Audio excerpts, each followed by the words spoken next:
two, one.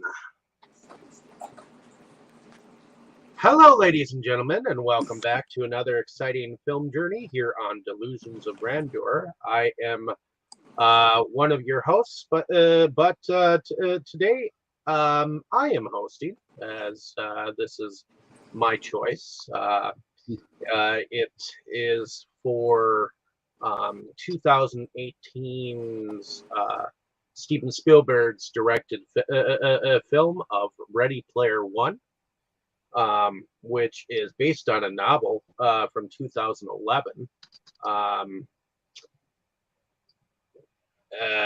And Ready Player One was a good film for that year.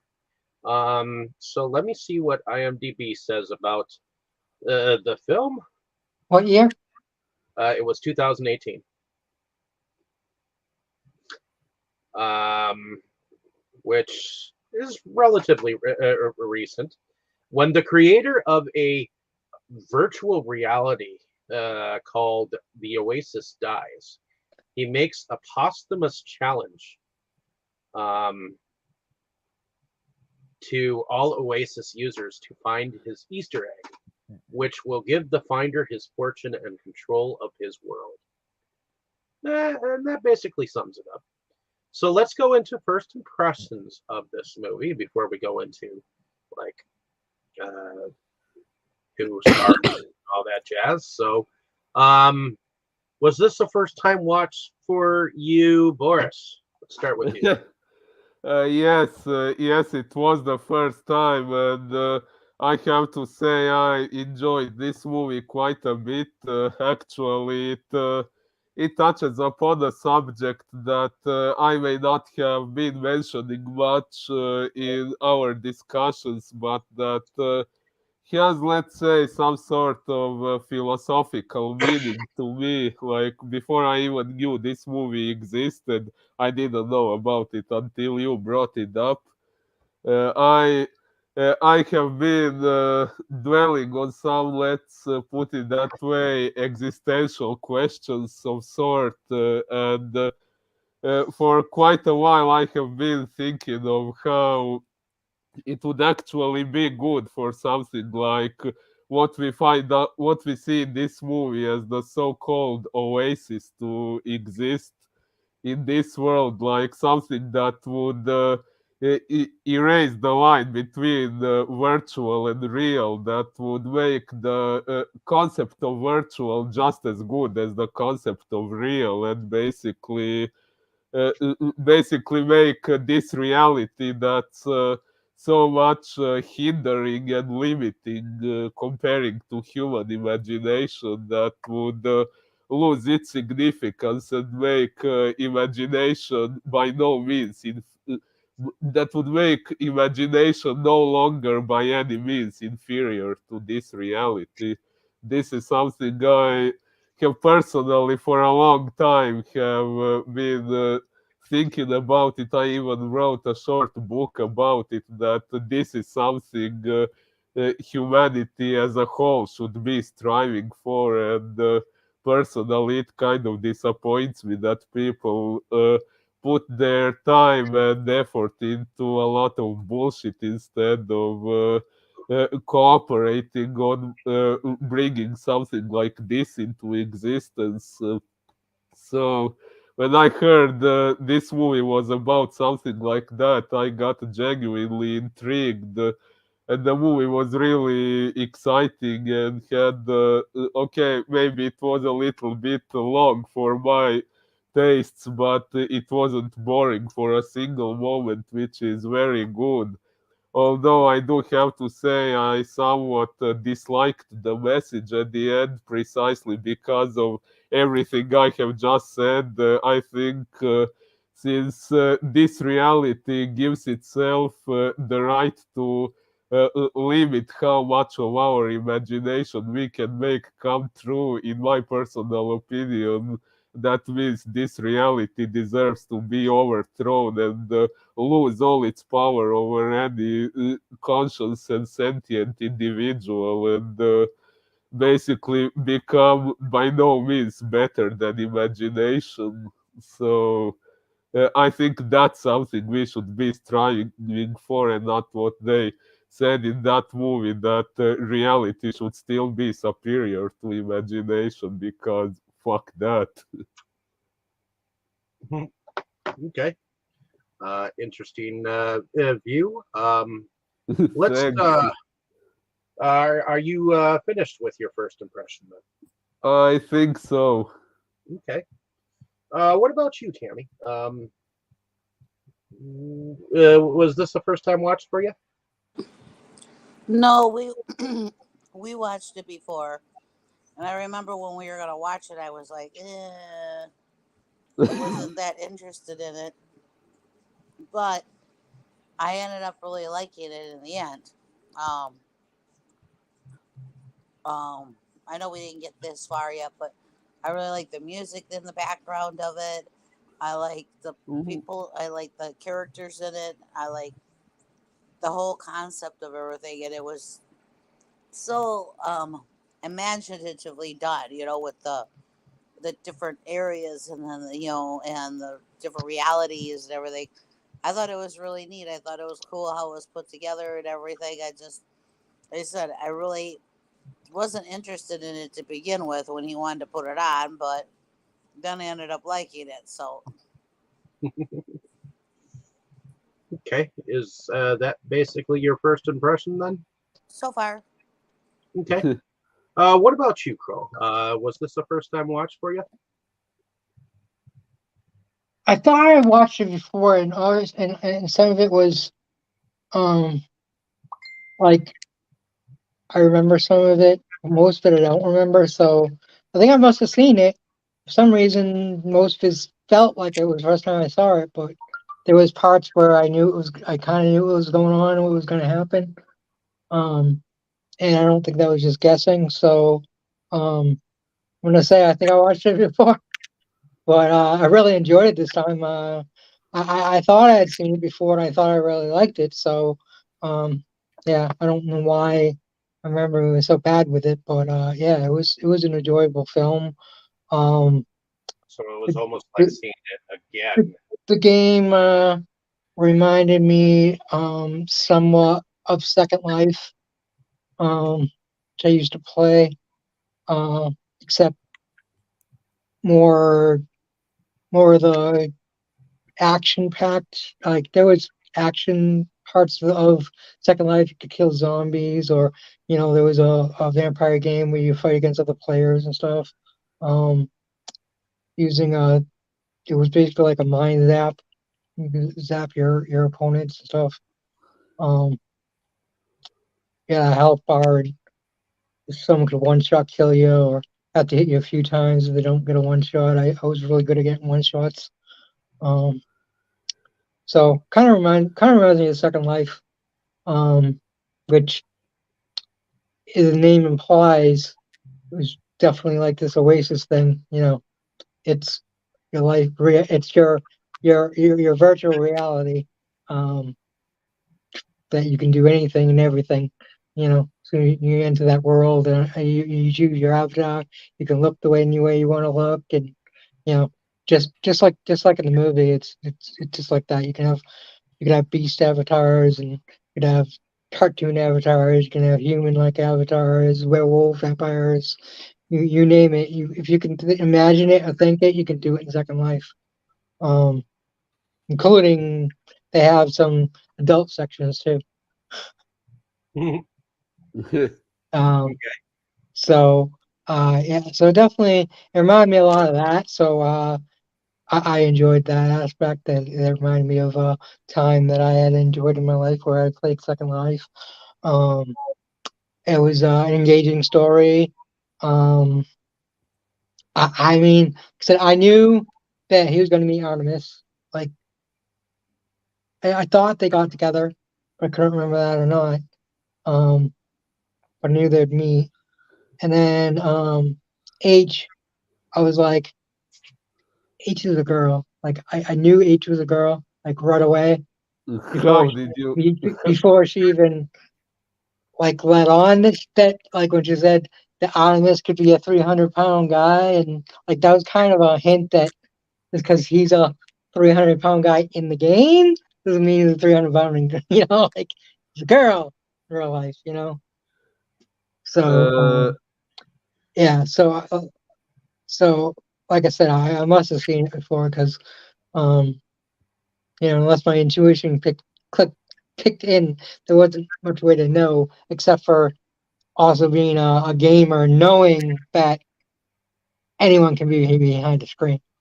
And just because you see, 100, 250-pound ogre swinging a big axe doesn't mean there isn't a petite young hot girl behind the avatar or something. Or you see a hot young high elf and it's a 300-pound guy that lives in his mom's basement behind the avatar. You never know who's behind the avatar because you see this particular avatar doesn't mean, like Artemis said to him, you don't love me because you don't know me. You only know what I let you see, which is true. So he loves what she allowed him to see and allowed him to know. And he ended up falling in love with the real her. But at that point, he only loved what she allowed him to see. Because when you're online, people only see part of you, yeah, your well, game view.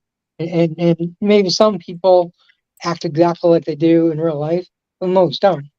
I don't. I was way more confident and cocky in game than I was in real life. I'm way more confident now, just not cocky. But hmm. so I'm in a game in games.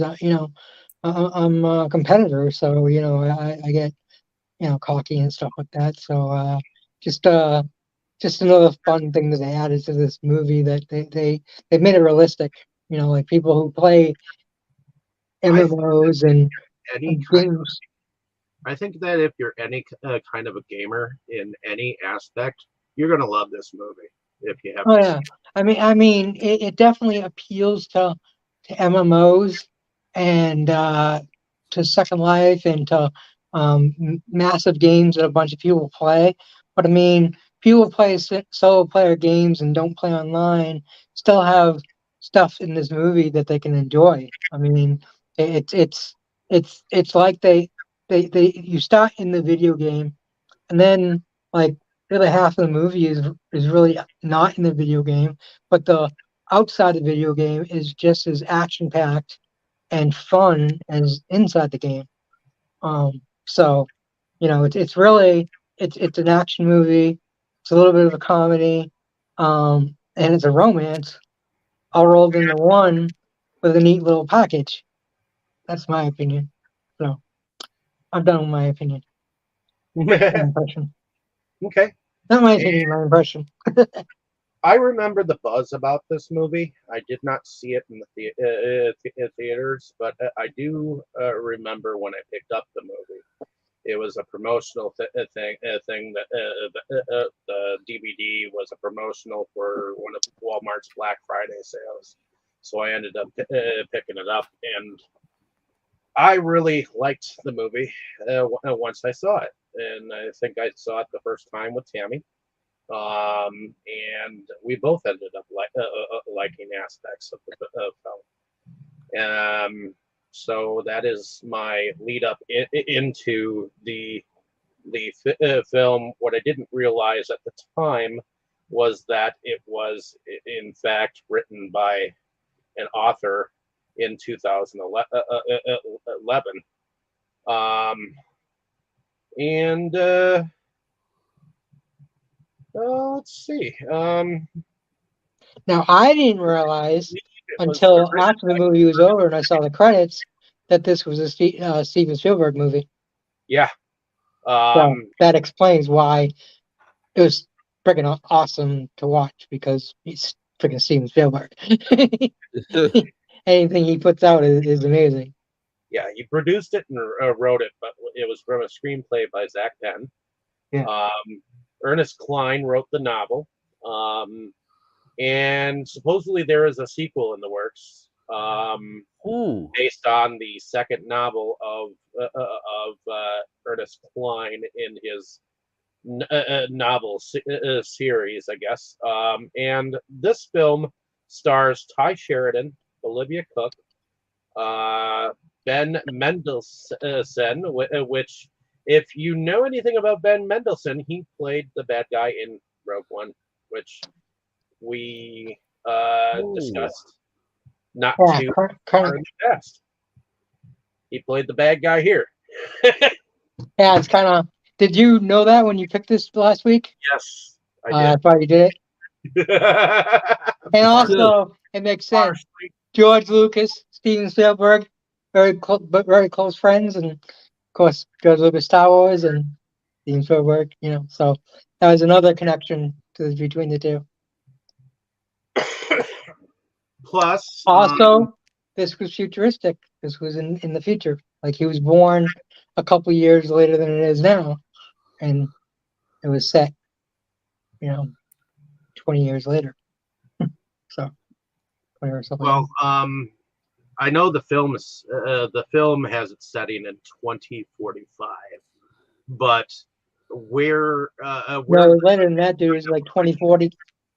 is well, in the very beginning, it actually says Well, yeah, in the very beginning, he said when he was born, it was only a few years than it is now. It was like 2025. He was born. That's when he said he was born, and then he was in his 20s during the movie. So, like I said, it was like 2040, or maybe no, that would only be 15. So it had to be later than 2040. And I don't even know exactly what time it was. It was just definitely, much later than it is now. yeah. Well, in any case, a little bit of a back story to the plot. We have two different creators who got together and partnered with each other. Halliday, James Halliday, and Ogden Morrow of Gregarious Games, which after Halliday's death, a pre-recorded message was left by his avatar Anarch,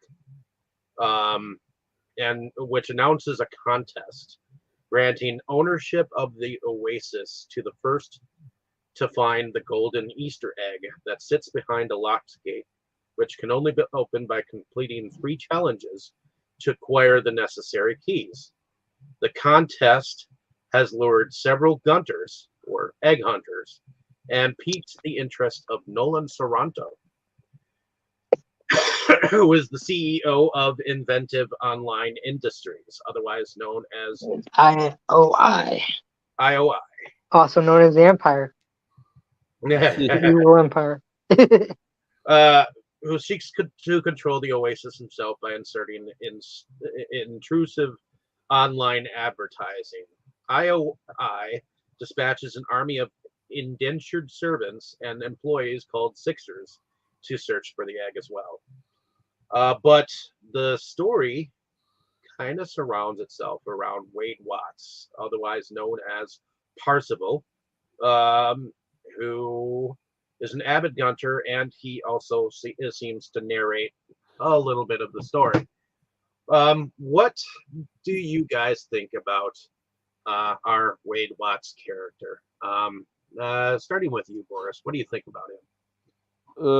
I actually think he is quite cool. What Artemis or Samantha later said about him only living in that virtual world and not in the real one, she points it out as something bad, and maybe she did technically tell the truth about him, but like I already said, I don't really think that's anything so wrong. I mean, if we did have a world like that, of course we would feel more compelled to spend more time in something where we can literally experience anything we can imagine instead of this boring reality where everything we can experience is limited and there is so much that we can only imagine and cannot experience. So if a virtual world like that existed, no shit, we would all want to be like Wade. Well, Well, like I said, it's I mean, obviously the stunning effects aren't as good in Second Life as this. I mean, there's no comparison, but the getting your mind immersed into it is exactly like that. So I mean, they wrote the way they wrote this. It's based on real people doing that. I mean, I've done that. I've been immersed so much into games like that that it's like, you know, do you Mm, have a real life? Like I usually joke, what's a real life? You know, y- all the y- time. I like, what's a real life? You know, that this yeah, is real but life. You know, I but mean, obviously, I know it's not real life, but I spend so much time in there that I spend way more time in the virtual world than I did in real life, and and that's now this is real. Like I mean, I haven't played in a while, but even like the MMOs I played, EverQuest 2, I played off and on for 15 years, and it's another game that you immerse yourself with. I mean, it's not. I mean, there's not as many avatars and stuff you can be in that because it's based on medieval type sword and mm, sorcery game where you're fighting mythical creatures and stuff like that. So it wouldn't make sense to bring an Arnold Schwarzenegger type guy in with machine guns. So it's there's a niche and it's a type of players, but it's still immersing yourself into this game world where you're just escaping reality. Some people played it a couple hours a mm. day, and their reason would be the same thing, to have some fun and escape reality. Like that's the Uh, that's the whole thing about these games, is having fun and escaping reality. Just some people, like I did, just did it too much and kind of got to experience the real world. yeah, but I mean, in Second Life, I was married. I had a wife, uh, and for a short time, an adopted child, which is a totally different thing. Um, Basically, people can play child avatars where they, act and play just like they're a child and they're your child. Um, Act out, mm, and you have to punish them and other things, and give them birthdays, and just it's just like having having a real family, but it's virtual. It's like The Sims, but with real mm, people instead of NPCs behind everybody. You know, whereas you yeah, play a but Sims. Sims are, well, I mean, they have online Sims now. But the beginning of Sims were just a single player with all NPCs. Now Sims are more like Second Life, but still not quite as not as quite as big. But it definitely uh, come a long way. It yeah, does. but the games we have in our world are still something we have to look at a screen in order to play. It's not something we can experience with all five senses, and that's just as if it was really happening around us, like in this movie. uh, Tammy, what do you think of our Percival character, our Wade Watts? Tabby, you're I muted. think Oh, he's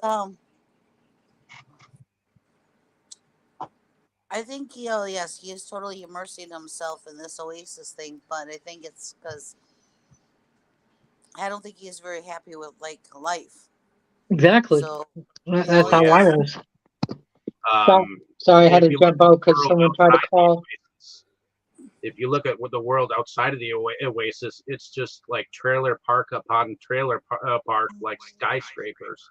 You know, where it seems like after the world crashed or whatever it happened, they just had all these RVs like toppled on each other, and it's like white trash world.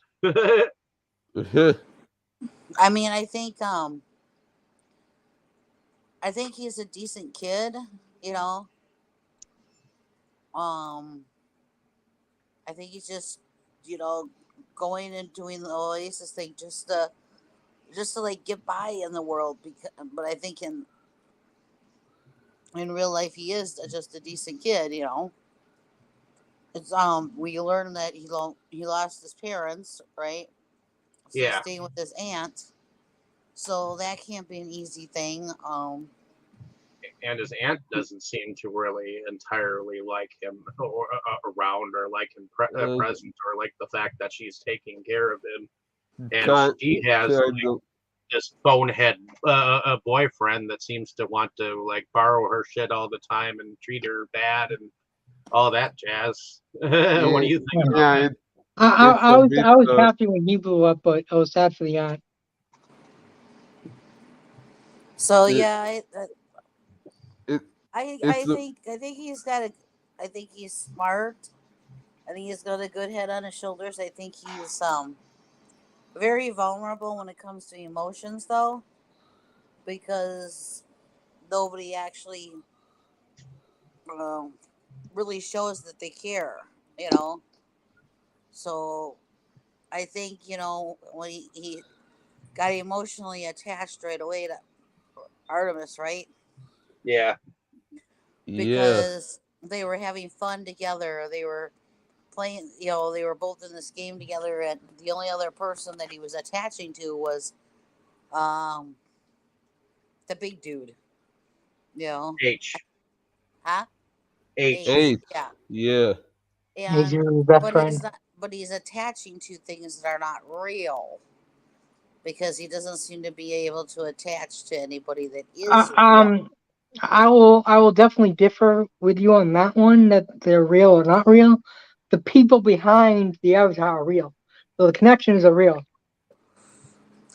Yes and no. They are an Yes and avatar, yes. Like I and the said, I and Artemis said, she's only showing him what she wants to show him, and and everything. So he is in fact attaching himself to something that is not real because he doesn't know the actual people behind the avatars. So, No, but um, like his many Gunter friends, whether or not they don't know each other, like for real, they've been like adventuring together for several years together. So it's almost like though they are known by each other's like usernames and avatars and shit, they've gotten used to each other and being around each other enough to band together as friends and do shit together, and trust each other, you know. but you So don't understand how deep that is until later in the movie. I would not even be in this call right now if it wasn't for connections like that. Because me and Mo met in EverQuest One, a video game, and we played in that video game together for a little over a year or so. Wasn't even years; it was like a little years, but we ended up really connecting and becoming friends and started talking outside the game. And then we both stopped playing, but we still talked and did other things together. And then we started the comic book club and all this other stuff. So that's what I'm Because you saying. got to know each other for real. Exactly, that's what I'm saying. We I mean, he may not have known H was a girl because H for some reason didn't want to tell him, but they already had a connection. They were best friends. It didn't matter that she was a girl or a guy, or it didn't matter what they were on in real life because they were friends and they had a connection. Well, I You know, guess maybe a word around. Yes, they have a really good connection and everything, but it isn't until later in the movie that you realize how deep the connection really is. That I these guess I people, guess it took you a while, but I saw that right away, and I'm not just saying it because I've seen it before. It's just I, but again, I've there's lived a it, so comrade. There is a comrade. I've lived it, and you can tell the way they did it in the movie, you could, if you know what to look for, you can tell right away that they have a real connection. Boy, There were people I played with in Dungeons and Dragons Online Storm Reach where I would like band together with like certain people that I got to know, not for real, but we would just end up partying together, you know, and there was a camaraderie in that. You got when you had a headset and you talked to these people, they knew how to command things, you know, and you could really start to rely on people. So when you're playing a game and you get to know like a certain bunch of people who are you know reliable, you know, but also you can chat with them like they were like your best friend, you know. I've experienced that too, and I know that even if I knew them outside, you know, they would be cool people. I even knew that some of them were like 12, 13-year olds. So Well, I guess maybe I 11-year-old. He was 11.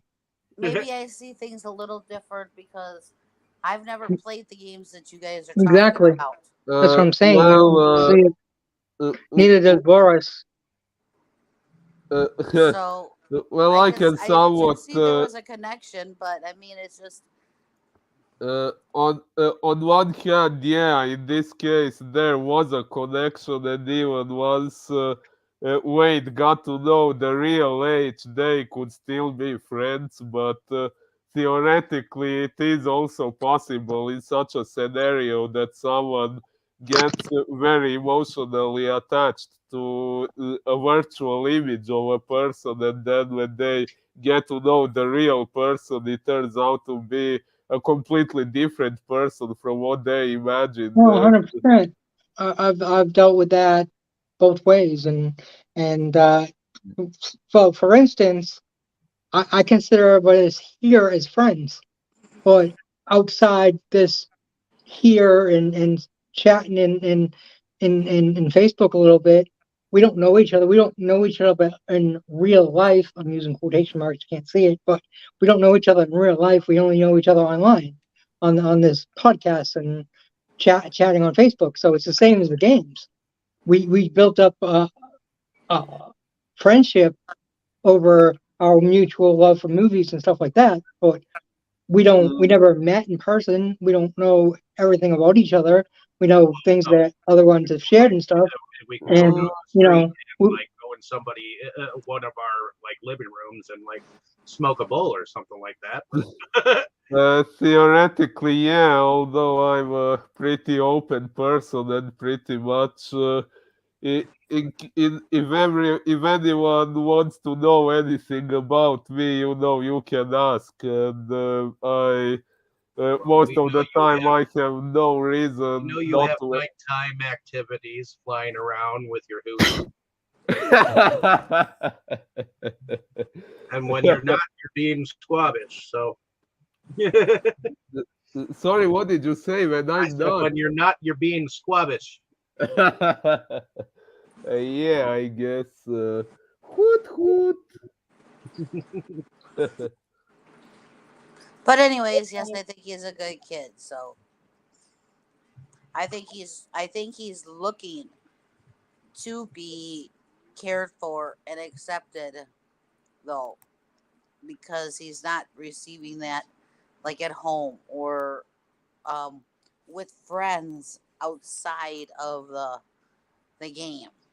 His friends that are the only ones that actually show him any type of you know caring or or tell him like H will tell him exactly how things are and um and give him advice and things that but I in the real world he is not getting that from anybody, and I think that's why he immerses himself so much in this because he craves to have that companionship and that emotion, and even if it's somebody negative he still is craving it. yeah, he would have never had the friends that he had if he hadn't gone into the Oasis to begin with. And I'm sure he just never stopped and said like, "Hey, did you guys want to meet outside like the Oasis at any given point in time?" Because they were just happy like doing the adventures that they were because they weren't getting into any trouble really all that much, but they were having fun, you know. Yeah, Well, later exactly. on in the game, we find out that it was kind of taboo to say who you really were. You Yeah. Well, know, yeah, Well, that's because of IOI and them being like ruthless assholes, and because they weren't like there was a real threat out there.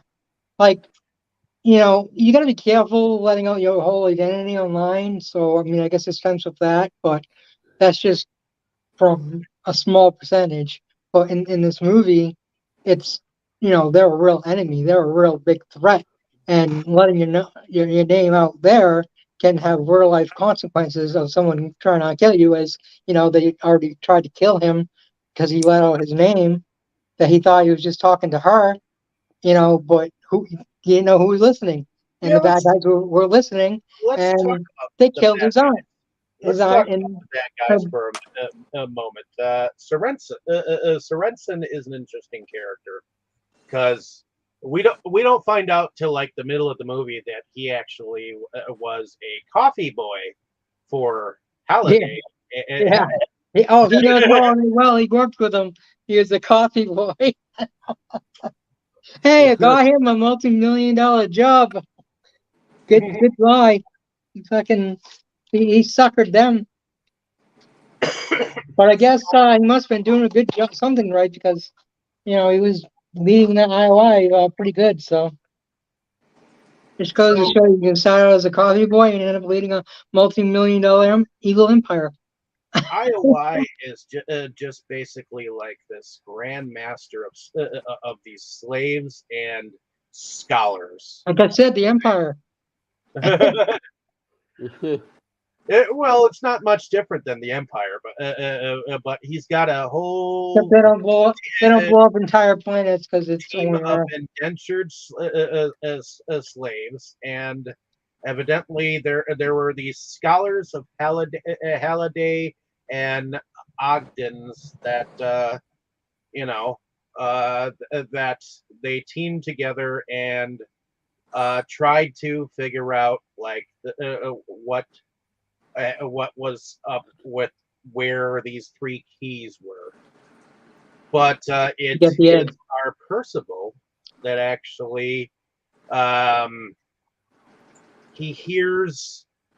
I think it's not until he actually saves Artemis Yeah, he saves Artemis, and then she says something that that makes makes him him think.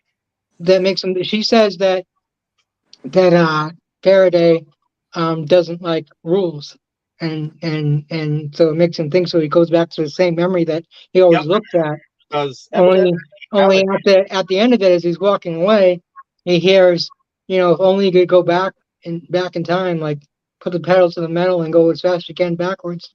And he's like, Bill and Ted did it. Talk about Bill and Ted's Excellent Adventure and Bogus Journey, of course.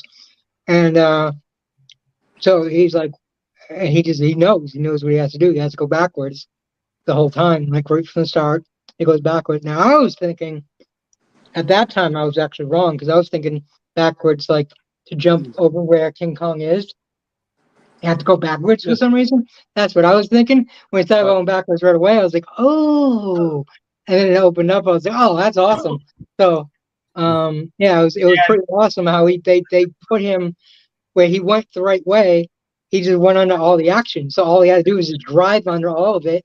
There's only one point where you think that King Kong's gonna punch. I love how they have King Kong and Godzilla and Mechazilla and all that in there too. It's pretty cool. And My the giant robot too from that movie Giant Robot too or whatever the my favorite one of those was The Shining. That part was oh that was cracking me great. up.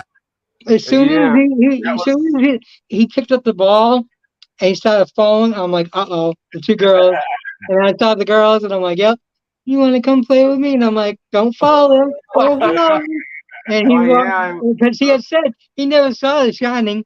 And uh, then he's like, I love at the end, Donald's mad at me. And he's like, I'm mad at you, dude. You never seen The Shining? He's like, I told you I like scary movies.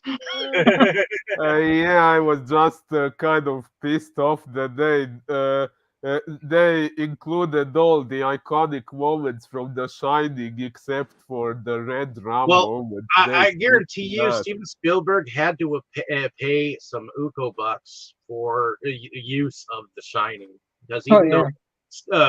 even though Kubrick is dead, he had to have like paid some Uko bucks to the estate of Kubrick to even Well, use wouldn't The King own some of that? Because that was on his book. That was all like while Kubrick was involved with the project. Hell, fucking no, that was like his thing. That's why Stephen King was so pissed off, uh, and that's why it was a point in the story to include The Shining, because it was a movie that was hated by the creator of the novel. No, I didn't realize Stephen King hated the movie. Yeah, he hated the movie, and it was well known that he hated it. In That was fact, why. Isn't that why it was redone? yeah, in fact, he redid They it as redid a it. miniseries. Yes, Yeah, he as a made. mini series with Daphne Demir, I think. Um, I I, bet I bet she's not as skinny as Olive Oil though. no, but Shelley Duvall. I've always thought that, like, if you put the woman who played in the miniseries and then Jack Nicholson together, like in the same thing, like I liked Jack Nicholson in that role, No, he was awesome. He didn't like but Shelley. He didn't like Shelley I Duvall in also that role. read The Shining before I saw the movie, and I hated the movie for that. I've never read the book, and I love the movie, but I love the It sequel. it ended in fire. Well, I'm glad that the sequel exists, because it ties the two together in a way that I think completes the. And Stephen King actually liked that one, Doctor Really, Strange. Yeah, he liked that one because it actually ended the way he would have wanted it to end in the movie.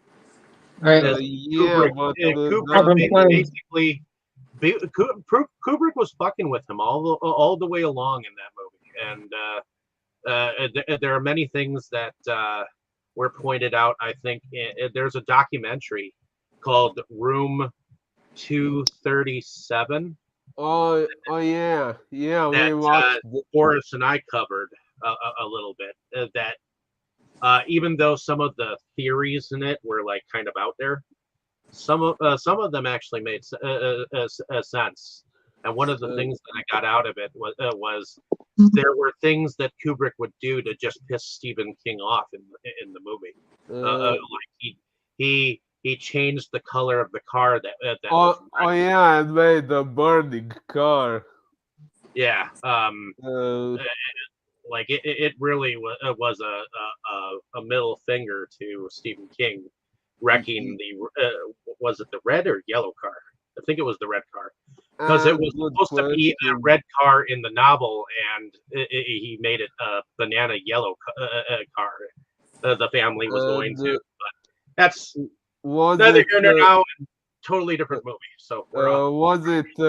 was it ever revealed why Stanley Kubrick wanted to piss Stephen King off so much? What did Stephen King do so Because wrong to? Stephen King wanted it to be exactly the way that it was in the novel, and Kubrick wanted it done his way. And since Stephen King was like, okay, you can't do this, you can't do this, okay, you can't have your opinions on my film. Bye bye, see you later. Okay, this is my film. So fuck you, and it'll be the way that I want it. So.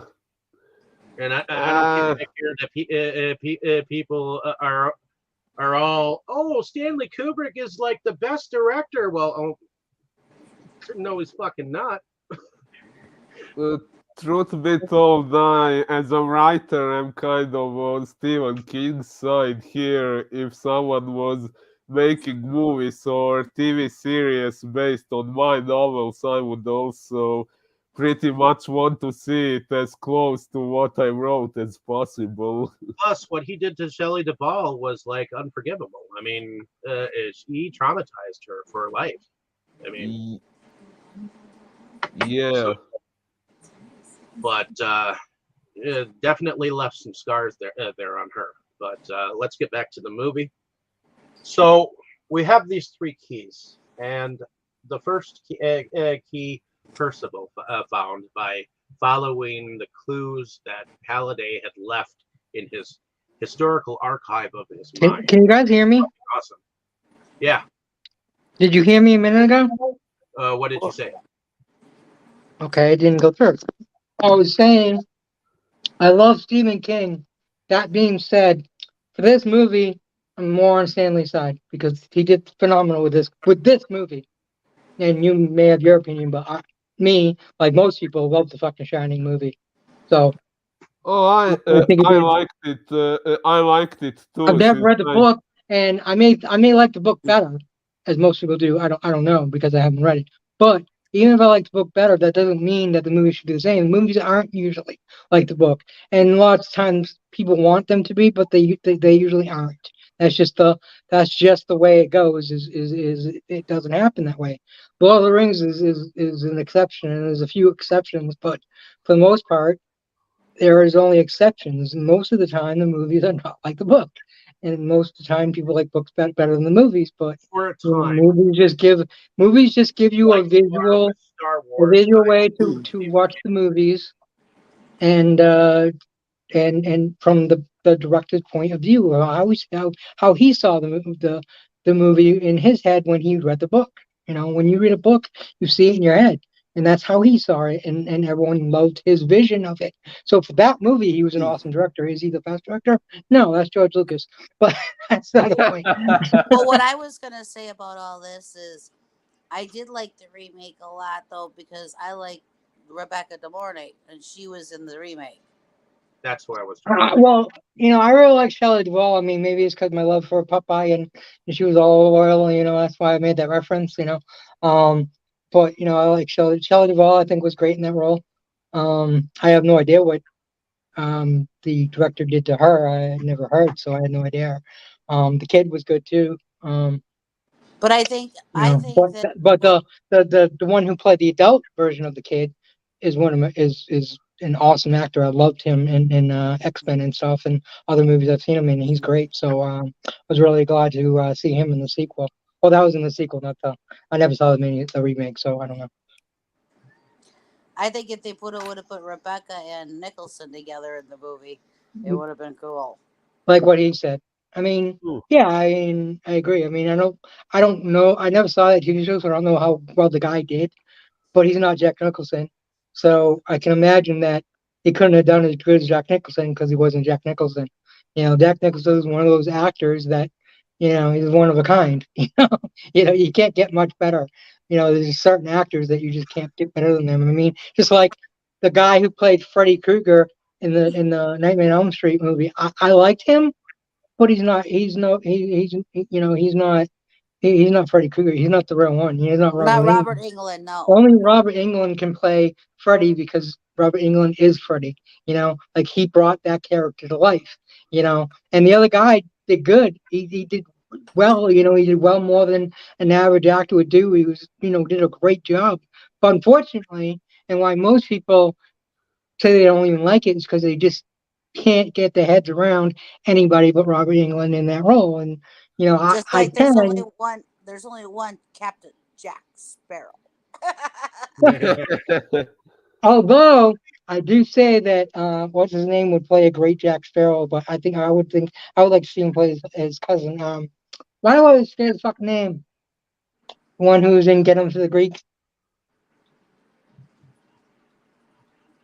trying to think of who that might be, but He's loud and funny, just like Johnny Depp is. Like the two of them together would be phenomenal on screen. Like I really want them to do another Pirates of the Caribbean with them both.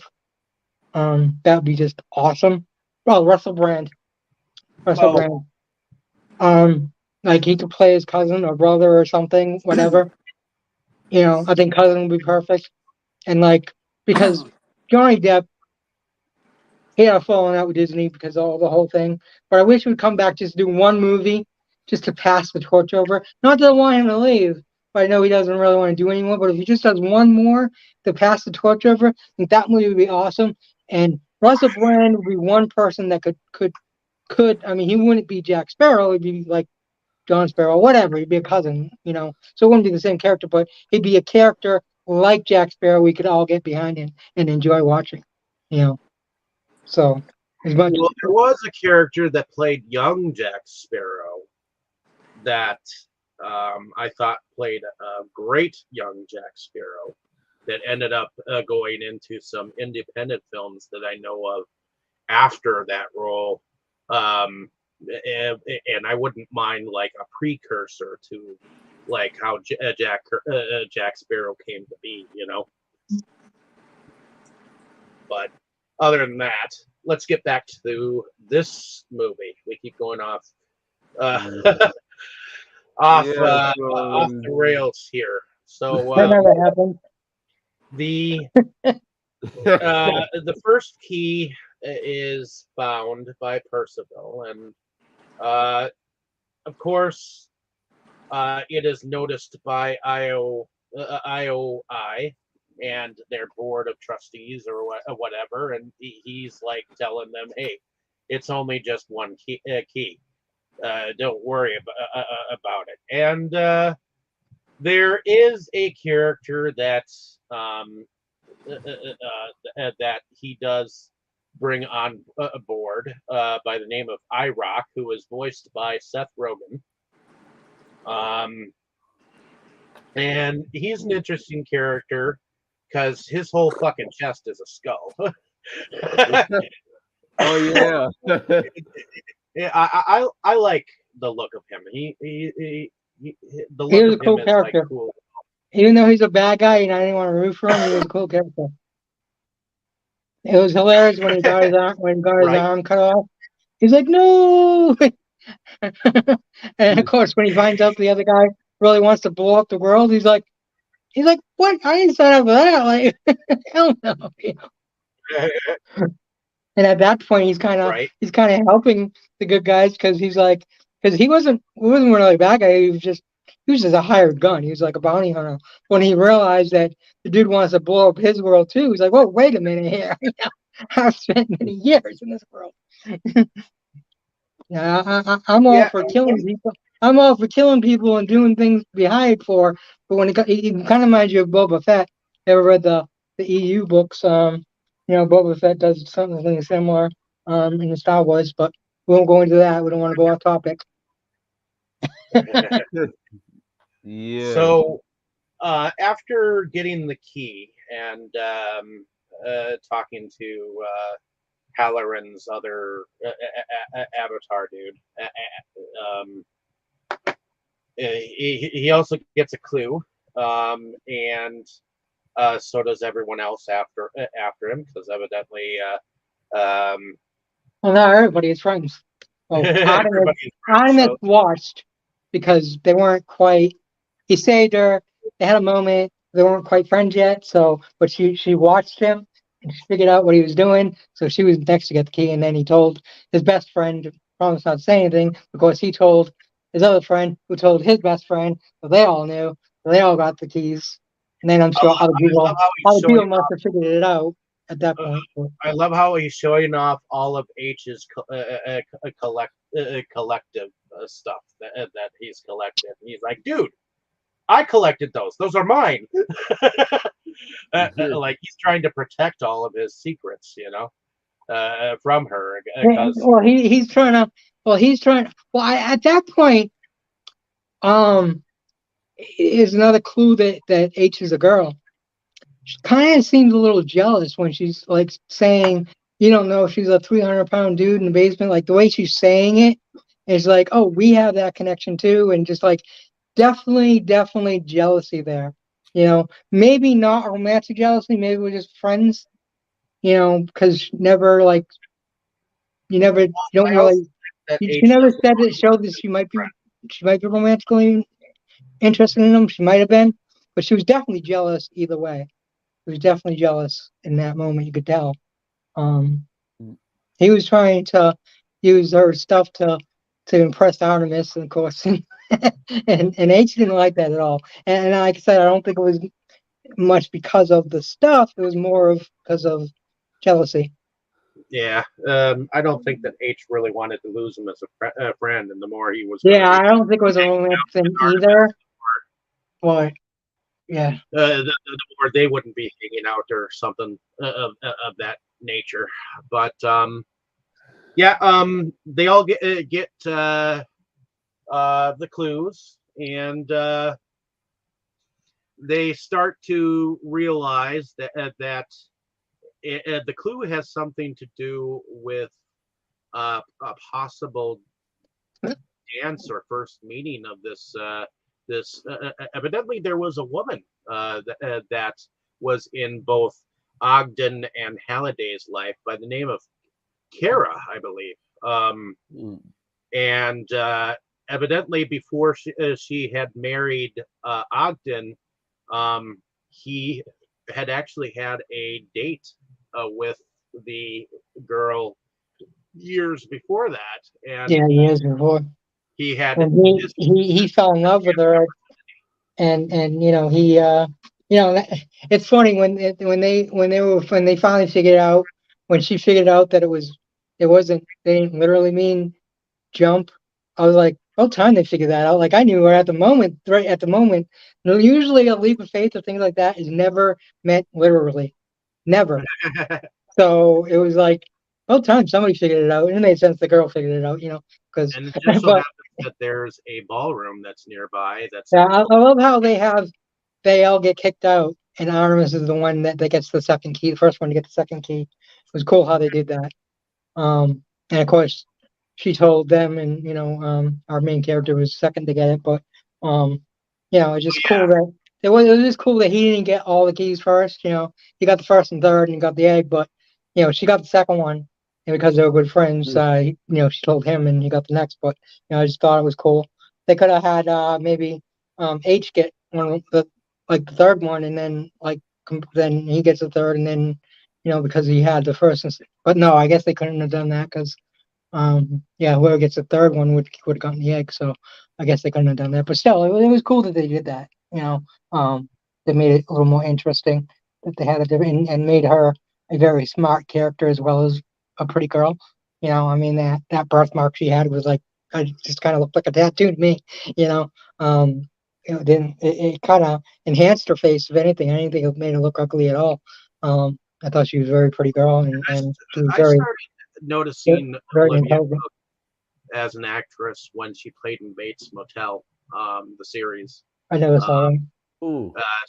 she played a character that was kind of like Norman Bates' his girlfriend for a time, and she um, uh, Really? oh, yeah, evidently it was her father who was into taxidermy, and how Mm. supposedly Norman Bates learned how to um, uh, you know put dead things back together. But in any case, I liked her as an actress there, and I think she was in Ouija afterwards, and then this. Ooh. So, I never saw those. So but this was the in any first thing I've seen her in, and I think the only thing I've seen her in. So she figures out that it has something to do with a leap, and then that brings them back to um, figuring out that it had to have happened on that first date that they had, and so they tried to figure out, okay, which movie did they go and see, and I think the clue had something to do with the fact that it was by someone who hated their work. But it was Halliday's favorite film, The Shining. I love how the curator was like, "Are you sure you really want to do this?" The Okay. curator was cool. It was really funny when you find out the curator is done, who the curator is. At the end, it's like, oh, cool. Um, Well, that was a good reveal, but we're not even there yet. So, we are in The Shining, and they notice that where it's technically in The Shining supposed to be typing "every good boy does fine" or something like that, or what is it? Every good. All work and no play Yeah, makes Jack a dull boy. yeah, and that's what it's supposed to be typing over and over, but it's in fact a key. So I guess they've got to look for the key in this house or the Stanley Overlook. But of course, then H goes off on his a little escapade where he ends up in room 237, and he's like, yeah, "Okay, as soon as he ran into 237, I was like, uh-oh. I was like, uh-oh, what's gonna happen here? And then Uh, the beautiful yeah. naked woman, I think maybe she might have been a lesbian, because at that moment she said, oh, what the heck, to the naked girl. So I think she might have been a lesbian, I, because she seemed to enjoy the naked girl until the naked girl turned into a old zombie. oh zombie yeah, see, zombie good point. Good point. yeah. I didn't make Yeah, that I just thought connection. of that just now, like, oh, wait a minute. Because when you said dude, I'm like, actually girl. And then I was like, oh, wait. Naked girl was like coming on to him and he liked it at first. And so that was, oh, she must have been a lesbian. But again, they put lesbian in the movie. They didn't point it out like, oh my God, lesbian, like they do nowadays. And they made it cool and it was fine. There was no problem with it. And throw it in Well, your face. she was a bit of a tomboy, so yeah, she could as well be lesbian. Yeah.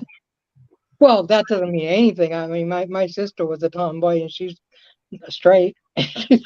It's because you're a Well, tomboy doesn't okay, mean you're a yeah, lesbian.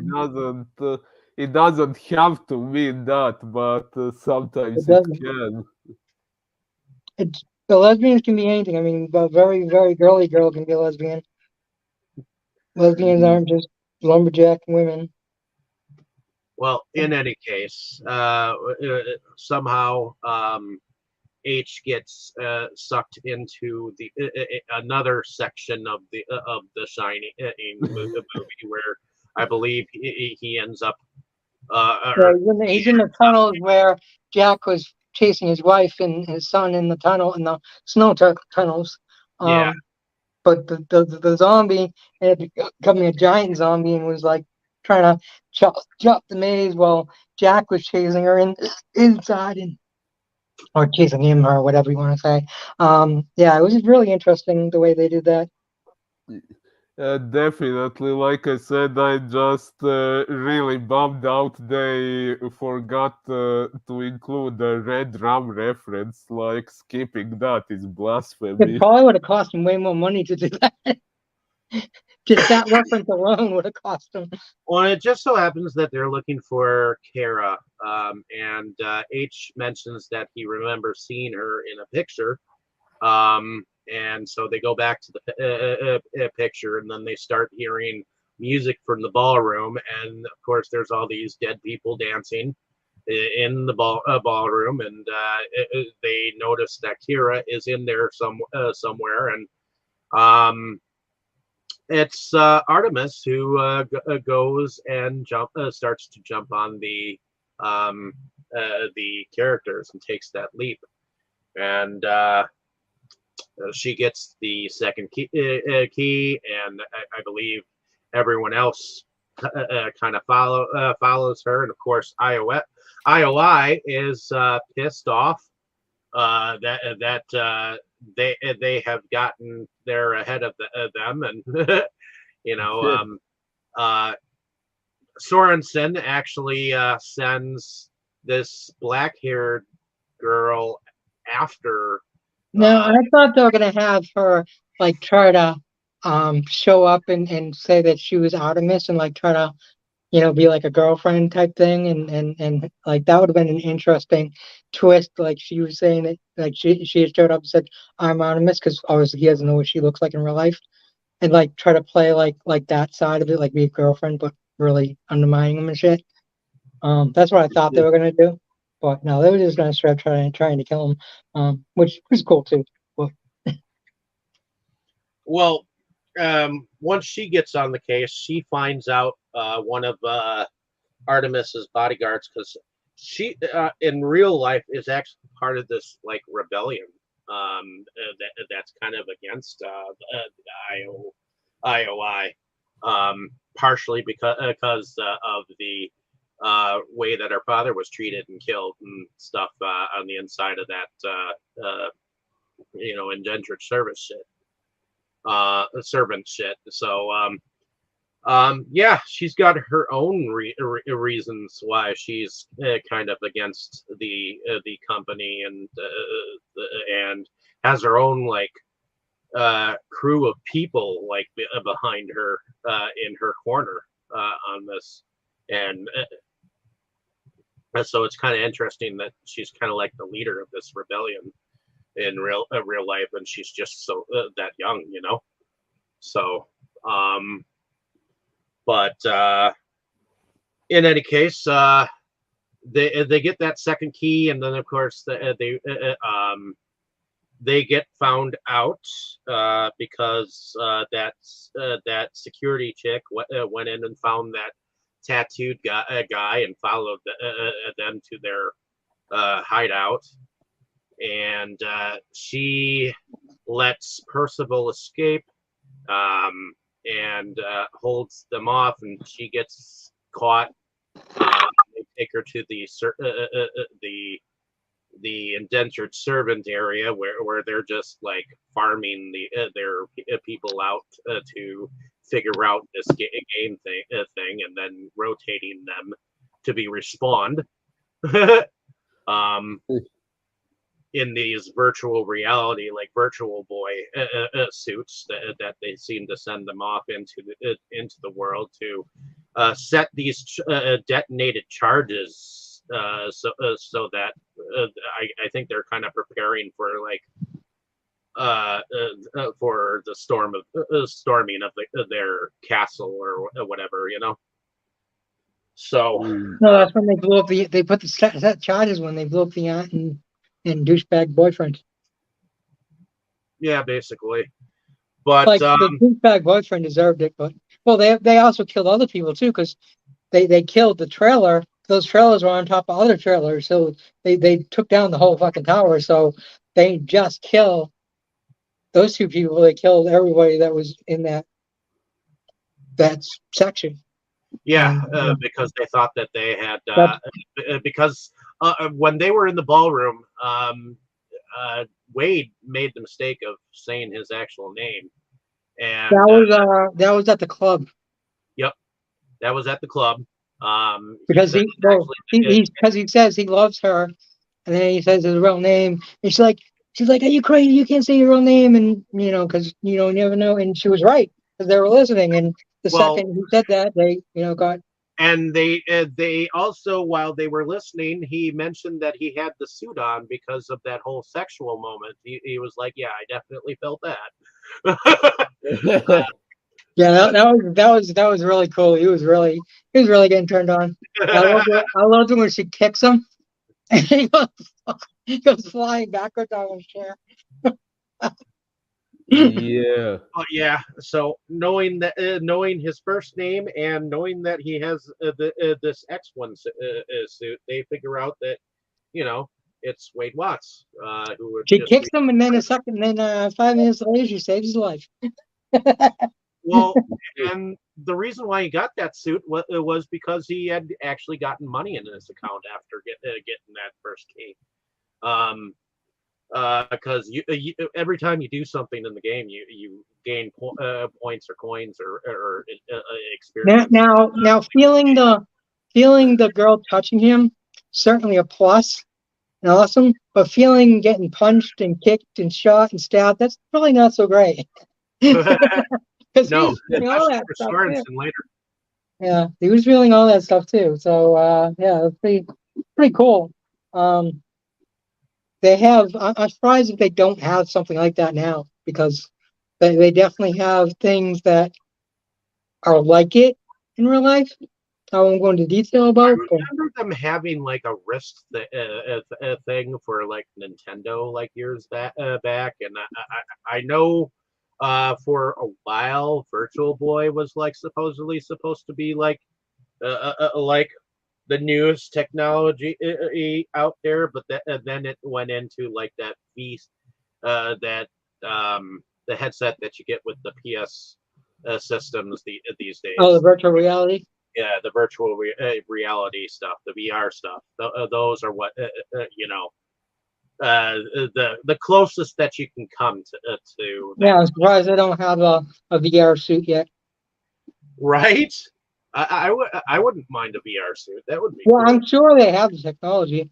The government probably still has it, trying to figure out how they can weaponize it. Well, Once they're done with that, then they can give it to then it goes to the regular public.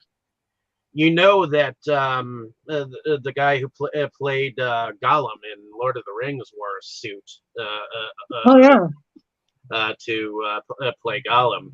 Andy Serkis. Seen the Andy Serkis. yep, He also played Caesar in Planet of the Apes. Also a yep. suit for that. And the woman who played Maz in Force Awakens also was in a suit. Yep.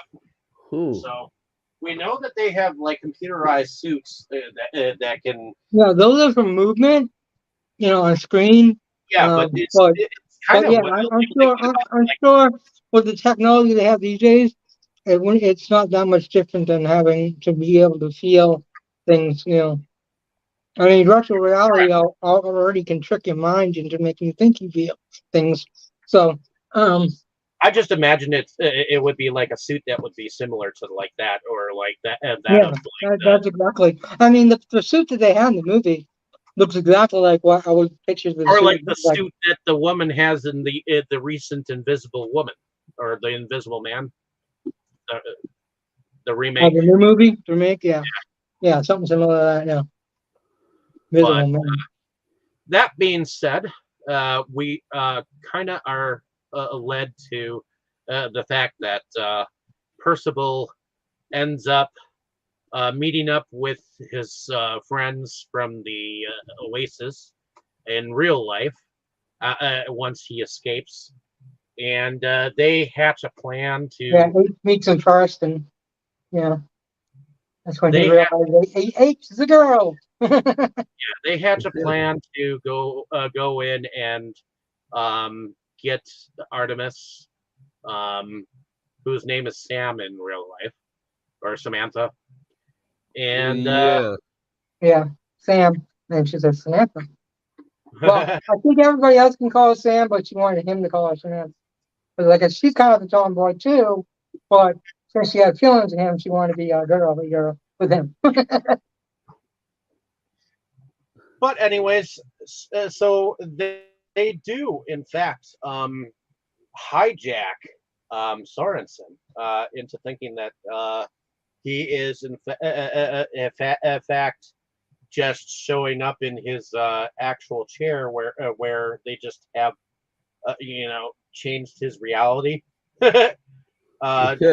just a little bit, making him think that he went back to his headquarters, where in fact they just overtook took his visual ness. um, and they do in fact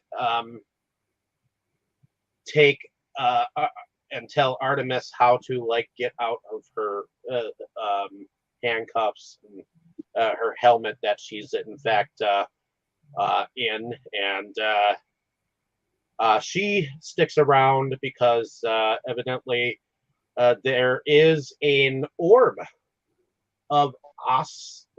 I forget what they call it. It's a I long. love the way Seth Rogen Ocelot. says it in the movie too.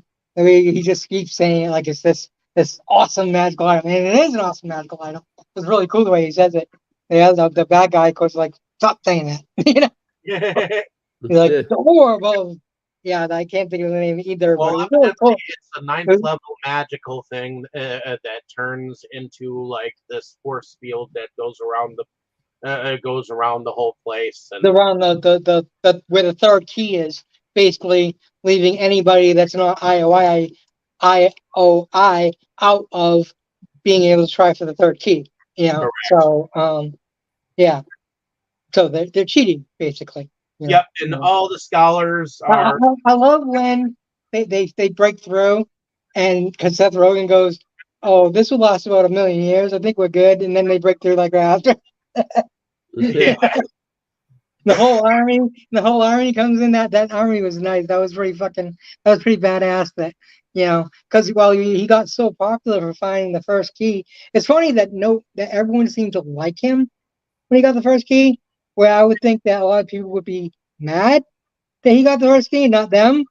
A lot of people would a be lot of jealous. give it up. Yeah, good But point. in this, they all seem to treat him as a celebrity. Now, I can see some people treat him as a celebrity, but I think a lot of people would have been pissed that he won. Like even his friends, like because that's competitive people are. You might be happy for a friend, but a little mad too that it wasn't you. Yeah, but a lot of people have given up and stuff by now. Well, yeah, true, but I'm talking about the other because there was a lot of people there, so it couldn't have been. I'm sure there was other people that were key searchers that Mhm. were there among them, and that's what I'm referring to because even though it was just key searchers, that race had quite a lot of the key searchers in it, so there was still a lot of key searchers. Even though, I mean, compared to how many people the game started with, obviously, there's a huge lot less people just searching for the keys, but still there was probably at least 100 cards there, at least 100 people. So, that's all I'm saying. My thoughts on that. I do think that it was cool that he was live streaming his speech and live streaming his way of gaming towards the end, so that everyone could follow along with him while he was like like winning. But we do get the moment where Artemis is in fact has learned the words in order to in order to set back the orb, and then Yeah. use like this small like thing that she has to get close to the fucking thing to shut it down. But then she also does join in on the fight, I believe. Yep. And, Yeah, she goes into the war room and puts on one of their suits, acts like she's one of them, but she's fighting for them. And that's when, they figure out, he's like, you got to get out of there. And, he figures out that Aramis is still there. And she's in Yep. the war room. And I love how he just shoots her. Like, I'm sorry for this. And shoots her. But it probably saved her life. Yeah. She's, she's just, she just thinks about getting the bad guy. She doesn't care if she's a sacrifice or not. Her objective is to get him, and that's all that counts. But he cares for her But and doesn't want her to die, so he makes sure that she. I bet you the gaming part aspect of it is true also. The third key of finding your way around in the dark. I remember that game on what was it, Atari? That game was so fucking hard to play, but it's really I never played it. as a just a block that Did is you just Did you find the Easter egg? that trick of completing the game in the dark, and finding the first Easter egg ever in a game, which is the mark of the creator. You know, I wonder if that's true, that is the first Easter egg there ever was. You know, in game history. So that was kind of a cool aspect. The fact that, you know, there could have been a history of Easter eggs, even in as old as game as that, you know. But in any case, he does get the key, but there is a struggle. I mean, Sorensen actually is in fact after them still. In fact, that security girl has found their vehicle and literally gets inside their fucking thing and fights with them. And I love how that 11-year-old just kicks ass and takes that fire extinguisher and like throws it at her and then the other guy just kicks her out. And then, of course, the vehicle stops. Sorensen comes in with his gun. And all the while this is happening, he's trying to stick the key in the keyhole. And the scholars are like, just put the key in the fucking keyhole. It's not that fucking hard, you know, but they don't realize that the struggle is going on. And then he finally puts the key in, turns it, and turns the three keys in the spots, and voila, he's in this room with the avatar of Halliday, and he basically says, "Okay, here, sign this.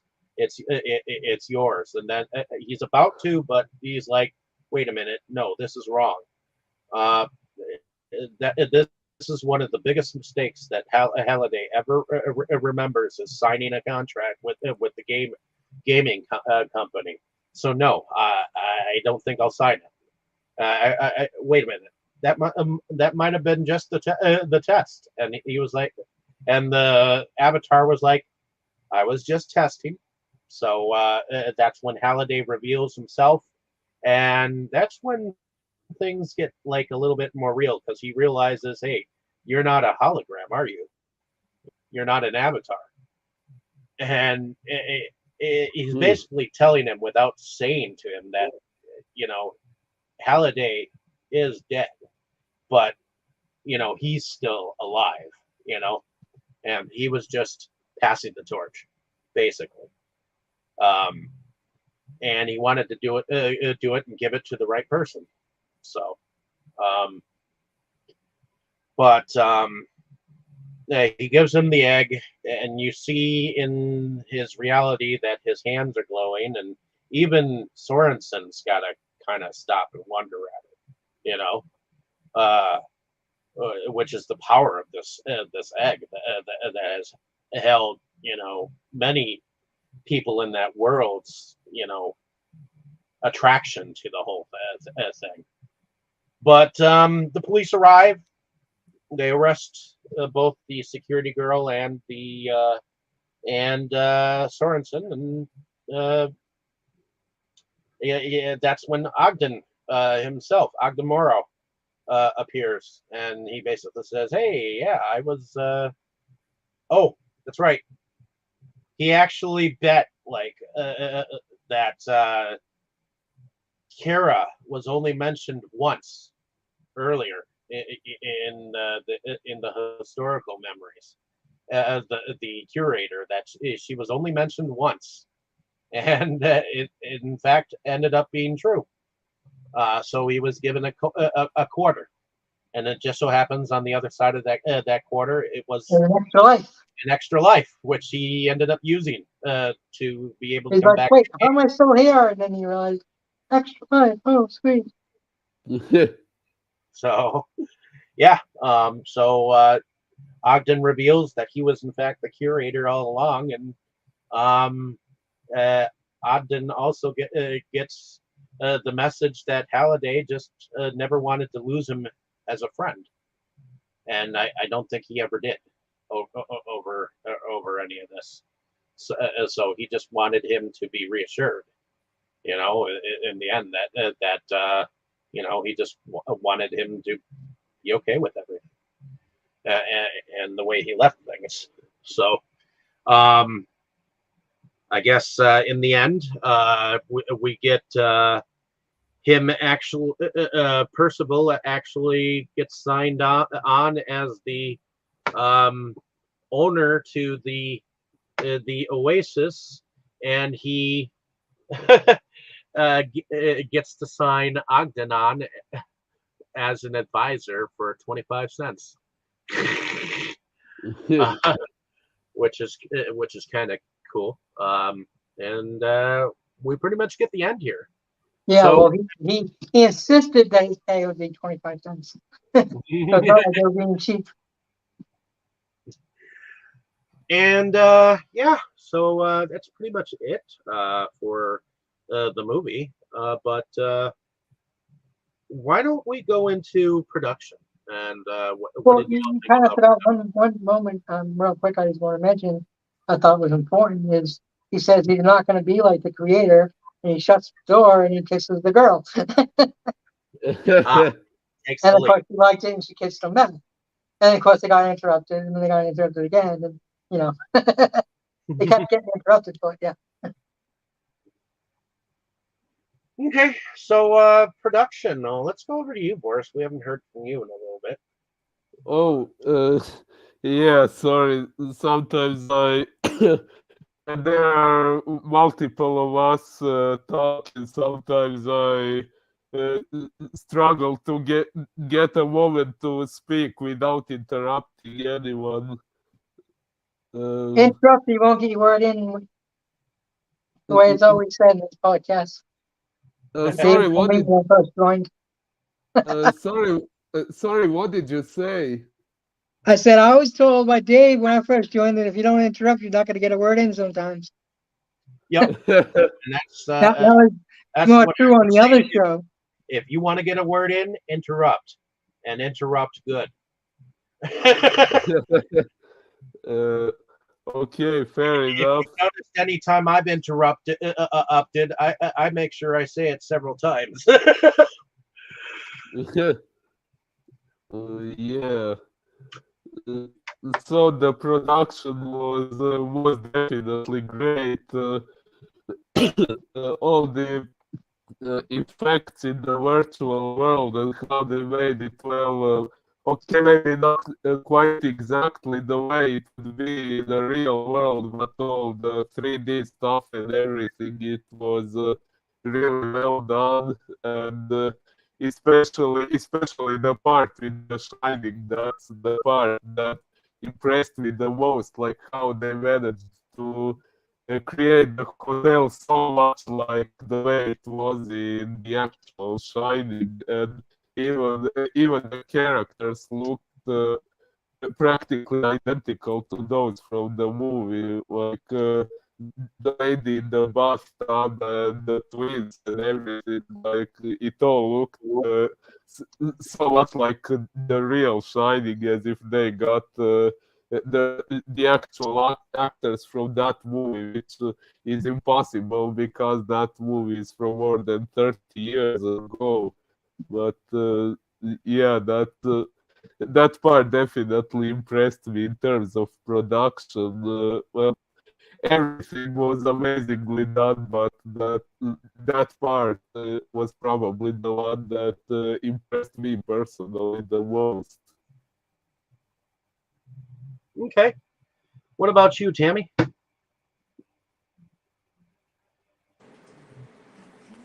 You're talking about the production, right? Yep. I thought it was pretty decent. I definitely liked all the effects. I liked the bringing in like King Kong and the Megazilla and Oh, oh, yeah, until they said that was King Kong, I was calling that gorilla Harambe. I like when they were doing the race and they did that one jump and I the was race thinking, and the road twisted and they twisted with it and then went down. I thought that was a really neat effect. During the race. Okay. I mean, I know obviously that there's a lot of CGI in it, but you know, it was really good because it was meant to look like you were watching this video game or you were in this video game, you know.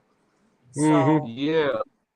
it was, and I like their different avatars. I thought they were neat, and yeah, I thought the whole thing was done really good. I mean, you really did feel like you were part of this video game with them, you know.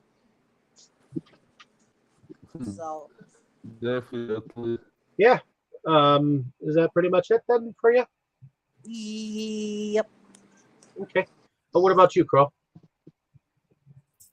Good.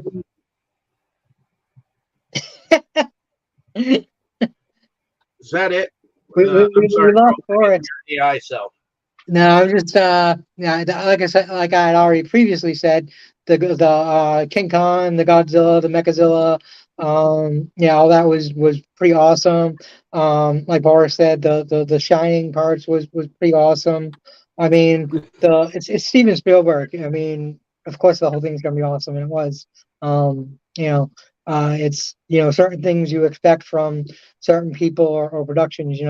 Disney, it's gonna be awesome. Star Wars, it's gonna be awesome. Steven Spielberg, it's gonna be awesome, and it didn't disappoint. Of course, I didn't know it was Steven Spielberg until the end, but once after I saw that, I'm like, well, that makes sense because it was so awesome. Well, he also had to have paid some Ugo bucks to get King Kong in there too. Oh, I'm sure, and Godzilla as well, and Mechazilla too, because that's not even that's the same property, but it's a different character in that There property. was So only it's probably Mechagodzilla in there. He should have, at the end. just called the gorilla Harambe. He wouldn't have But paid there I don't know what anything. that is, but it was obviously King Kong, and I knew that the second I saw it. There was So a Tyrannosaurus Rex from Oh, Jurassic there Park. was that was badass too. oh, That was you badass. have That was kind of like a a, Jurassic Park dinosaur. Well, So yeah, they had a little bit of everything in there, and the avatars looked really freaking awesome too, and the weapons were cool. It definitely made you feel like you were in this immersive world, like he described. It Damn it, really felt like that's what it you're the was. one who knew the vehicle that H was actually driving. You said that it was like the The first one. DeLorean. No, that was Percival's. H Yes, is yes. monster Oh, truck. that's what I'm saying. Percival's was the DeLorean. Like the second I saw her, I'm like, oh, she's got the DeLorean. He didn't have the exact DeLorean from Back to the Future because it doesn't have the time console in the middle, which I thought it would when you opened it up. But it's definitely a DeLorean. It definitely looks like DeLorean from Back to the Future, but it doesn't have the time thing inside. Which I mean, obviously you wouldn't have one Oh, to go back and David's forth. talking about But H's, the Bigfoot. And I said that Bigfoot, I believe, was actually one of the original monster trucks. Was Bigfoot? oh, okay, so it looked like big. Yeah, it did kind of look like Bigfoot. But it said I don't know Bigfoot anything on it. about Yeah. monster trucks, but I do know a Bigfoot. Well, I thought I'd ask you about that because you're the one who noticed it, and I was like, okay, I Yeah, she knows know code. nothing about the history of monster trucks, She, so she knows her vehicles. I just know the DeLorean. I knew Well, the one thing DeLorean I too. didn't say that I thought was cool is how, when it came to him picking his car, how he took this like looked like a little matchbox and threw it in the space where the car was supposed to go, and all of a sudden, whoop, it turned into the DeLorean. There's a And the cartoon that reason they why he's able to use the DeLorean is because Steven Spielberg directed it. So many of the Easter eggs in here are because they were from films that Steven Spielberg had directed. But there were there- some there's that a he cartoon that does that. That Just like that she gives H the small, she hands H her motorcycle, okay, and she hands him the motorcycle, because it's the small thing. But when they went to go race, they put this small little like a matchbox thing wherever, and then it grew into the thing. There's That's an what I thought there's was an cool. anime that does that. I can't think of the name of the anime, but there's an anime that does that. They have vehicles that they put in their pockets and they pop it out and it turns into a full-fledged vehicle. Well, I thought that Um, was cool. yeah, yeah, I They saw did that. That was before I started watching anime, but I just happened my sister's they husband do watched that it. in games too. Even in God of War, there's an airboat that starts out as a paper boat. That the God of War just ends up like throwing in the water, and then it just appears as this like airboat. It's kind of cool. But in any case, uh, I thought the production was awesome. I loved all the Easter eggs. I think the story was cool. I think the reasons behind holidays are a reason. It was kind of like a Willy Wonka thing. Oh, When he yes, wanted yes, to pass the torch to the right person. You know, definitely. so you can imagine that even Willy Wonka and the Chocolate Factory had like maybe a an influence on this movie as well. Because he is like this creator that wants to pass on the his world that he created to the right person, and it is kind of like that kind of a tale. So I can see some similarities in it. So I don't know if you guys can. Yes, It's just that there's no golden ticket, and there's many more things to do. But um, that being said, let's go into music. What did y'all think about the music? I love the music. Music in uh, there. uh, actually, I don't. Uh, Sorry, what did you say? I said I love the music. It was like all 80s music. I knew all the songs that were up in it. I loved the music behind it. I Uh, thought the music totally fit because the songs that were being played kind of fit with video games and all that stuff. So I like see this time I finally got to say I like the music because I liked the music that was being played. yep. It wasn't just some music playing in the background. It was music. Well, So I Songs. gotta send you. I downloaded the Star Wars theme, so I gotta send it to you so you can listen to it. so um, in the Ah. soundtrack is Van Halen's "Jump." and Chip, second I heard it, I thought it was awesome too, and I said it was kick ass as well because it's 80s and definitely kick ass music. I was kind of surprised they didn't play like Hunger Like the Wolf at some point since Duran Duran was mentioned so much in the movie, and that was a really big hit song from Duran Duran. So great song too. I love it. But Everybody Wants to Rule definitely, the World, which was performed by Tears for Fears. I Hate Myself for Loving You, Joan Jett and the Blackhearts. I hate I Want to Be myself Your for Lover by loving Prince. you. Just My Imagination, Running Away with Me by The Temptations. Faith by George Michael. The main theme from King Kong was in there. Was it? Uh, I think I yeah. missed that one. One Stay Way or alive, Another by stay alive. Anti Stay Love by Earth, alive. Wind and Fire. Stand on It by Bruce Springsteen. Blue Monday by New Order.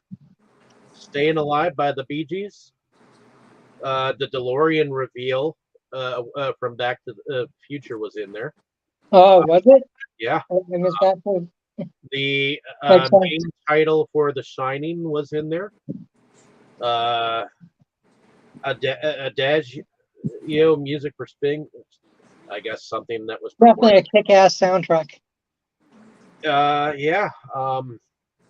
The Awakening of Jacob for Orchestra, Midnight Stars, Midnight, the Stars, and You, performed by Ray Noble and his orchestra. We're Not Gonna Take It by Twisted Sister. Godzilla main theme, and You Make My Dreams, performed by Hall and Oates. So those were all the songs that were in the movie. Okay, so that's being talked about. Let's You go know into which favorite. movie has a really good soundtrack and you can't buy the soundtrack? Is call King Kong. Huh? Which one was that one that which King Kong one was that I liked that was so much? Um Huh? David. Mm, Um Which King version Kong of you like King so much? Kong? yeah, that was the one where they Oh, King Kong Skull Island. yeah, King Kong Skull Island. That movie has great fucking songs in it. And you can't buy the soundtrack. You cannot get the soundtrack I don't with even the remember the soundtrack. I love the fucking movie. It was so awesome that I even. you can't get like a soundtrack with all those songs on it for that from that movie. I've tried looking everywhere. Well, you can't And get it legally. it really Uh, sucks. are you sure? Are you sure you cannot find each song individually? Well, she could probably find the songs individually. She wants it for She wants real. it all together in a neat little package in a bow. Yep. Yep. You guys remember my crazy quest for the ending credit song of the movie Succubus Hellbent, right? I remember your crazy quest for a lot of movies songs, like the one you just asked me to call You about, mean and I got an email for you. you mean the one that you created? Yeah. So Hey, there you yeah, go. Yeah, you can download the songs and make your own damn soundtrack. I do that. I've done that plenty. I've got like 30, Have you? 30 like compilation CDs in my truck right now. Well, so let's go into favorite character or characters and or favorite scene. Let's go with you, Tammy, first. I've done Boris the last couple of times first. My favorite character? yes, you did. And me last every time. Um, Or characters. oh boy. Ain't Um, nothing special loving you. The things that you do. I think I like Artemis. You like Artemis? Yeah, Okay. And she's a favorite little. scene or scenes? She's a little spitfire. You know, I like her. Spitfire. Favorite scenes?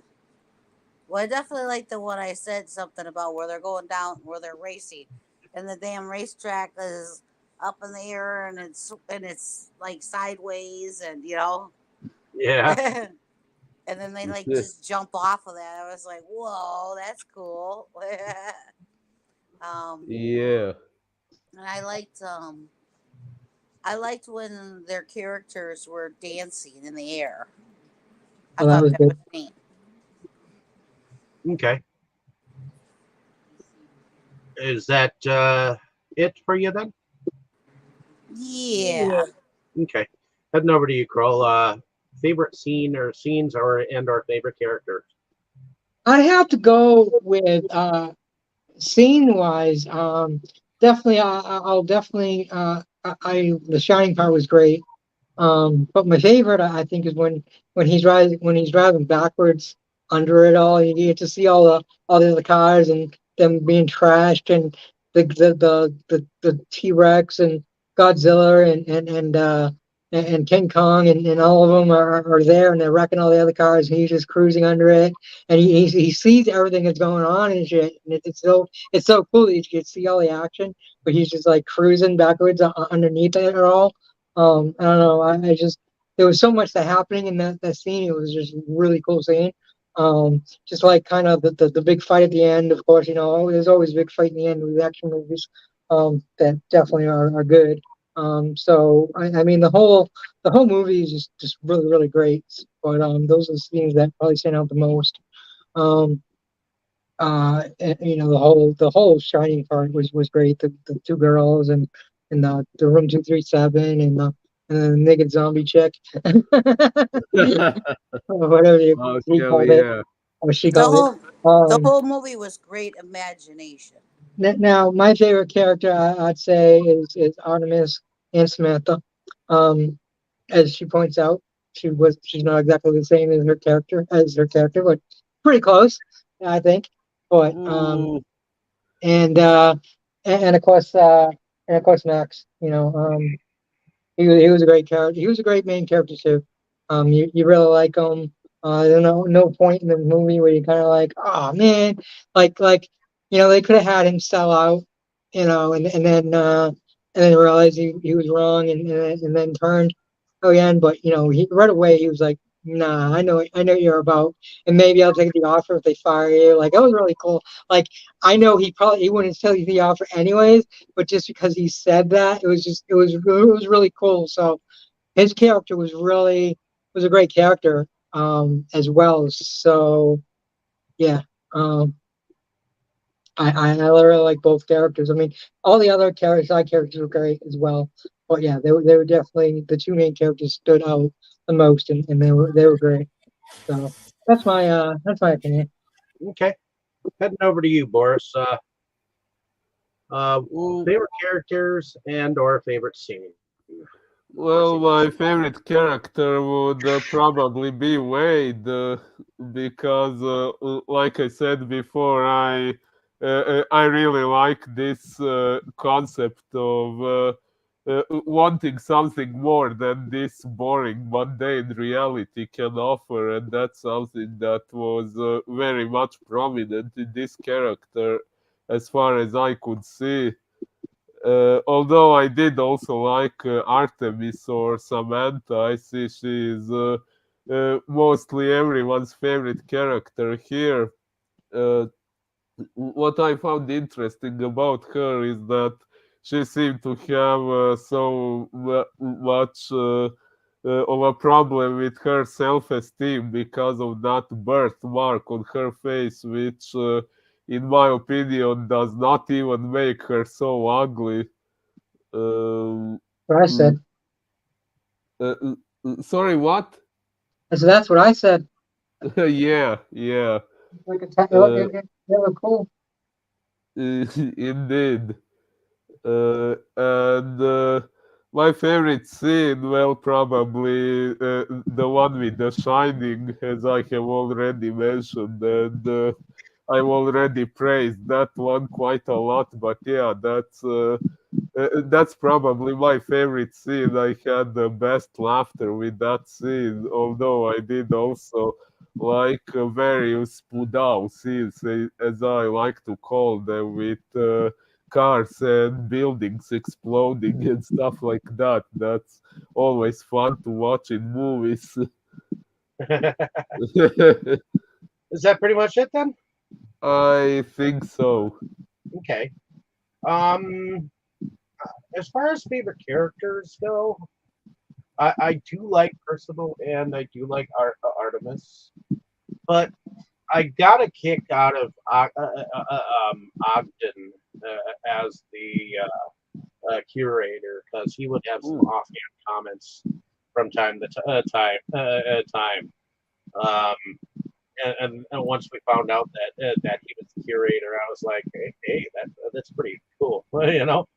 But I do, if I had to choose, I would have to say Percival, because I do like his character, and I do think that he was an interesting person underneath all of it. As far as favorite scenes, I do enjoy the Shining moment. In fact, I thought that it very well, presented the whole Shining movie in a way all the greatest bits, Except for Red Rum. except for that. But I do like those moments, and I think I enjoyed it when IROC got his arm cut off. Yeah, it was great. That's a great scene. Uh, oh, and when Sorensen got his nuts kicked, that was awesome. So I enjoy various scenes. I do have to agree with Crow. Seeing everything underneath it all and see it all go on in that backwards moment, that was fucking great also. So that being said, hopefully you enjoyed our discussion, ladies and gentlemen. I think that about wraps it up. And hopefully you get a chance to check out the movie if you haven't. I think it's a great nostalgia moment if you haven't seen it yet. But let us know down in the comments what you thought and whether we got it right. And hopefully we'll be back in probably 2 weeks, taking a break here so that we can start afresh and hopefully have some cool movies to discuss with y'all. So that being said, everyone, say good night. Good night. Good night.